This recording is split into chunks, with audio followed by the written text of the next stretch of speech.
ஜோதிட சாஸ்திரம் 27 நட்சத்திரங்களையும் 12 ராசிகளையும் நவ கிரகங்களையும் அடிப்படையாக கொண்டுதான் இயங்கி வருகின்றன. இதில் நவக்கிரகங்கள் ஒவ்வொன்றும் ஒவ்வொரு விதமான குணநலன்கள் கொண்டவை. நவ கிரகங்களில் குருவை அடுத்து இரண்டாவது சுப கிரகமாக திகழ்பவர் சுக்கிரன். தனகாரகன் குரு பகவான் பணத்தை தருகிறார் என்றால் அந்த பணத்தை சந்தோஷமான வழிகளில் செலவு செய்ய வைப்பவர் சுக்கிரன். ஒருவர் பணத்தை பற்றி கவலைப்படாமல் செலவு செய்கிறார் என்றால் அவர் சுக்கிரனின் ஆதிக்கத்தில் பிறந்தவர் என்பதை அவரின் ஜாதகத்தை பார்க்காமலே அறிந்து கொள்ளலாம். சுக்கிர பகவான் கலைகளுக்கு அதிபதி என்பதால் எழுத்து, இசை, பாடல், நடனம், நாடகம், பாட்டு, சினிமா ஆகியவற்றில் புகழ்பெற ஜாதகத்தில் சுக்கிரன் நல்ல நிலையில் இருக்க வேண்டும் என்பது அவசியம். சுக்கிர பகவான் ஜாதகத்தில் எந்த நிலையில் இருந்தாலும் ரிஷபம், துலாம், மிதுனம், கன்னி, மகரம் மற்றும் கும்பம் ஆகிய 6 ராசிக்காரர்களுக்கு துன்பத்தை விளைவிப்பதில்லை. ரிஷபத்திலும் துலாம் ராசியிலும் ஆட்சி பெறும் சுக்கிர பகவான் தனது எதிரியான குருவின் வீடான மீனத்தில் உச்சமடைகிறார். தனது நண்பனான புதனின் வீடான கன்னியில் நீசமடைகிறார். ஜாதகத்தில் சுக்கிரன் வலுவிழந்தால் அவரின் திருமண வாழ்க்கையில் தடைகள் ஏற்படும் வாய்ப்புகள் அதிகம். சுக்கிர பகவான் ஜூலை மாதம் 31ஆம் தேதி சிம்ம ராசிக்கு பயிற்சியாக போகிறார். காதல் கிரகமான சுக்கிர பகவான் நெருப்பு ராசியான சிம்மத்தில் புதனோடு கூட்டணி சேரப்போகிறார். ஜூலை மாதம் 31ஆம் தேதி இந்த சுக்கிர பயிற்சி நடைபெறுகிறது. ஆகஸ்ட் மாதம் 23ஆம் தேதி வரை சிம்மத்தில் சுக்கிர பகவான் சஞ்சரிப்பார். சுக்கிர பகவான் ஜூலை மாதம் இறுதியில் சிம்ம ராசியில் நுழைந்து புதனுடன் இணைய இருப்பதால் லட்சுமி நாராயண ராஜயோகம் உருவாகும். மேலும் ஆகஸ்ட் மாத மத்தியில் சூரியனும் சிம்ம ராசிக்கு வருவதால் சுக்கிராதித்ய ராஜயோகம் உருவாகும். புதன் சுக்கிரனோடு ஆட்சி பெற்ற சூரியனும் இணைவதால் உங்கள் ராசிக்கு என்ன பலன்கள் கிடைக்கப் போகிறது, எதில் எல்லாம் கவனமாக இருக்க வேண்டும் என்று பார்க்கலாம். உங்கள் வாழ்வில் வளமும் நலமும் செல்வ செழிப்பும் பெற்று வாழ்வின் உயரிய நிலையை அடைய எல்லாம் வல்ல எம்பெருமானை வேண்டி விரும்பி கேட்டுக்கொள்கிறேன். மகர ராசி அன்பர்களே, உங்களுடைய ராசிக்கு சுக்கிர பகவான் 8ஆம் வீட்டில் மறைகிறார். இதனால் திடீர் அதிர்ஷ்டங்கள், தனவரவு ஏற்படும். எதிர்பாராத பணவரவு உங்களுக்கு உண்டாக போகிறது. காரணம், மகர ராசிக்கு சுக்கிர பகவான் 10ஆம் அதிபதி. வாடிக்கையாளர்களின் பணங்களை முதலீட்டாளர்களுக்கு கொண்டு வந்து கொடுக்கும் கிரகம்தான் சுக்கிரன்.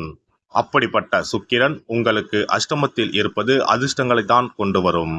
எவ்வளவு பாடுபட்டாலும் வெற்றி அடைய முடியவில்லை என்ற வருத்தத்தோடு இருக்கும் மகர ராசி அன்பர்களுக்கு தற்போது வெற்றிக்கான படிக்கட்டுகள் கண்களுக்கு தெரியும். இனி எந்த ஒரு செயலையும் வேகமாகவும் வெற்றிகரமாகவும் செய்து முடிப்பீர்கள். மதிப்பு மரியாதை அதிகரிக்கும். பணப்புழக்கம் அதிகரிக்கும். உறவினர்களின் வருகையால் வீட்டில் உற்சாகம் குடிகொள்ளும். குடும்பத்தில் பெண்களின் ஆதரவு கிடைக்கும். மகிழ்ச்சி நிலவும். எடுத்த முயற்சிகள் யாவும் வெற்றி பெறும். சகோதரிகளால் பொன் பொருள் சேரும். விருந்து விழா என சென்று வருவீர்கள். சிலருக்கு வெளிநாடு செல்லும் வாய்ப்பு ஏற்படக்கூடும். பழுதான வாகனத்தை மாற்றி புதிய வாகனம் வாங்குவீர்கள். சகோதரர்களால் ஆதாயம் உண்டு. கணவன் மனைவிக்கு இடையே வீண் பிரச்சனைகள் ஏற்படக்கூடும் என்பதால் ஒருவரை ஒருவர் அனுசரித்து செல்லவும். அலுவலகத்தில் சக ஊழியர்கள் ஆதரவுடன் செயல்படுவர். பதவி உயர்வுக்கும் வாய்ப்பு உண்டு. நீங்கள் வைக்கும் கோரிக்கைகள் எளிதில் நிறைவேறும். அரசு வகையில் எதிர்பார்த்த கடனுதவி கிடைக்கும். உங்களுடைய பொறுப்பை தட்டி கழிக்காமல் செய்யவும். மேல் அதிகாரிகளிடம் அனுசரித்து செல்லவும். வியாபாரிகளுக்கு வியாபாரத்தை விரிவுபடுத்த வங்கி நிதியுதவி எளிதாக கிடைக்கும்.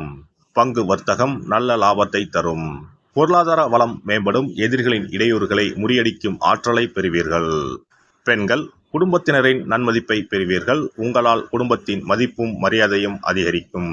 வேலைக்கு செல்லும் பெண்கள் சிறப்பான பலனை பெறுவர். சுயதொழில் செய்யும் பெண்களுக்கு வங்கி கடனுதவி எளிதாக கிடைக்கும். சுக்கிர பகவானின் அருளை பெற கும்பகோணம் அருகே இருக்கும் சுக்கிரனுக்கு உரிய ஸ்தலமான கஞ்சனூர் சென்று வழிபட்டால் சிறப்பான பலன்களை பெறலாம். சென்னையில் இருப்பவர்கள் மாங்காட்டில் இருக்கும் வெள்ளீஸ்வரர் கோவிலுக்கோ மயிலாப்பூரில் இருக்கும் வெள்ளீஸ்வரர் கோவிலுக்கோ சென்று வழிபட்டால் சிறப்பான பலன்களை பெறலாம். இனி சுக்கிர பகவானின் அருளை முழுமையாக பெற வெள்ளிக்கிழமையில் செய்ய வேண்டிய வழிபாடு என்ன என்பதனை பற்றி காண்போம். வெள்ளிக்கிழமை என்பது தெய்வ வழிபாட்டிற்கு உரிய நாளாகும். அதிலும் குறிப்பாக மகாலட்சுமியை வழிபடுவதற்கு சிறப்பான கிழமையாக கருதப்படுகிறது. நமக்கு செல்வத்தை வாரி வழங்கக்கூடிய மகாலட்சுமி தேவியும் குபேரனும் நம்முடைய பூர்வ ஜென்ம கர்ம வினைக்கு ஏற்ப பலாபலன்களை கொடுக்கிறார்கள். அதை அனுபவிக்க செய்யும் பொறுப்பு சுக்கிர பகவான் பார்த்துக் கொள்கிறார். ஒருவர் செல்வந்தராக இருப்பதற்கு ஜாதகத்தில் சுக்கிரன் அருள் கட்டாயம் இருக்க வேண்டும். சுக்கிரனுடைய அருள் பெற வெள்ளிக்கிழமையில் சுக்கிரஹோரை வரும் நேரத்தில் இவ்வாறு வழிபாடு செய்தால் சுபபோக வாழ்க்கையை அனுபவிக்க முடியும். ஒருவருடைய ஜாதகத்தில் சுக்கிரன் நீச்சம் பெற்றால் உடல் ரீதியான ஆரோக்கிய ரீதியான பாதிப்புகள் ஏற்படும். சொத்து சுகங்கள் எவ்வளவு இருந்தாலும் அதை முழுமையாக அனுபவிக்க முடியாமல் செய்துவிடும். பெரிய பெரிய பணக்காரர்களை எடுத்துக்கொண்டால் அவர்களிடம் எவ்வளவு காசு கொட்டி கிடந்தாலும் சுக்கிர தசை இல்லை என்றால் அவ்வளவு பணமும் வீண் விரயமாகத்தான் போகும். குறிப்பாக மருத்துவ செலவுகள் செய்தே சொத்துக்கள் அழியும் நிலை வரும். இதற்கு சுக்கிர பகவானுடைய வழிபாடு நல்ல ஒரு பலனை கொடுக்கும். சுக்கிர பகவானுக்கு வெள்ளிக்கிழமை என்பது உரிய தினமாகும். சுக்கிரன் அருள் பெற வீட்டில் வெள்ளி பொருட்களை பயன்படுத்துவது நலமாகும். வெள்ளியில் சுக்கிரன் வசிப்பதாக ஐதீகம் உள்ளது. வெள்ளி பொருட்கள் கொண்டு பூஜை செய்தால் சகல சௌபாக்கியங்களும் உண்டாகும். சுக்கிர வழிபாடு செய்ய நினைப்பவர்கள் காலை 6 மணி முதல் 7 மணி வரையிலான காலம் சுக்கிரஹோரை ஆகும். அதனை தவறவிட்டால் மதியம் 1 மணி முதல் 2 மணி வரை சுக்கிரஹோரை நிகழ்கின்றது. அதையும் தவறவிட்டால் இரவு 8 மணி முதல் 9 மணி வரையிலான சுக்கிரஹோரை நேரத்தில் வழிபாடுகள் செய்து பயன்பெறலாம். இவற்றில் காலை 6 மணி முதல் 7 மணி வரையிலான முதல் சுக்கிரஹோரையில் சுக்கிர வழிபாடு செய்வது சிறப்பான பலன்களை கொடுக்கும். காலை முதல் மாலை வரை உபவாசம் இருந்து சுக்கிர பகவானுக்கு உரிய காயத்ரி மந்திரத்தை உச்சரித்து கல்கண்டு சேர்த்த சர்க்கரை பொங்கலை நைவேத்தியம் படைத்து வெள்ளை நிற பூக்களால் அர்ச்சனை செய்ய வேண்டும். சுக்கிர தசை நடப்பவர்களும் சுக்கிரன் நீச்சம் பெற்ற ஜாதகக்காரர்களும் இந்த வழிபாடு செய்வது சிறப்பான பலன்களை கொடுக்கும். சுக்கிர தசை நடக்கும் பொழுது சுக்கிர வழிபாடு செய்து வர வருமானத்தை சுகமான வாழ்க்கை வாழ்வதற்கு உரிய வகையில் பயணிக்க செய்யும். வீடு நிலம் வாங்குவது, ஆடம்பர பொருட்கள் சொத்துக்கள் போன்றவற்றை வாங்க வைக்கும். அதுவே சுக்கிரன் நீசம் பெற்ற காலத்தில் இந்த வழிபாடு செய்பவர்களுக்கு வீண் விரயங்கள் இல்லாமல் ஓரளவிற்கு வறுமையிலிருந்து பிழைக்கச் செய்யும்.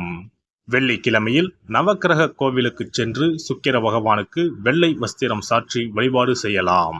வெள்ளை நிற நைவேத்தியங்கள் தயார் செய்து கோவிலில் வரும் பக்தர்களுக்கு தானம் செய்யலாம். இவ்வாறு செய்து வர சுக்கிரனின் முழு அருளும் கிடைக்கப் பெற்று வாழ்வில் உயரிய நிலையை அடைவீர்கள்.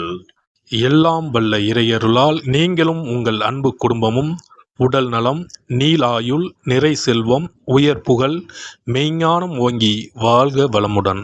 இந்த வீடியோ பதிவு உங்களுக்கு பிடித்திருந்தால் லைக் பண்ணுங்க, கமெண்ட் பண்ணுங்க, ஷேர் பண்ணுங்க, மறக்காம சப்ஸ்கிரைப் பண்ணுங்க, பக்கத்துல இருக்கிற பெல் பட்டனை கிளிக் பண்ணுங்க. நன்றி, வணக்கம். ஓம் நமச்சிவாய, சிவாய நம.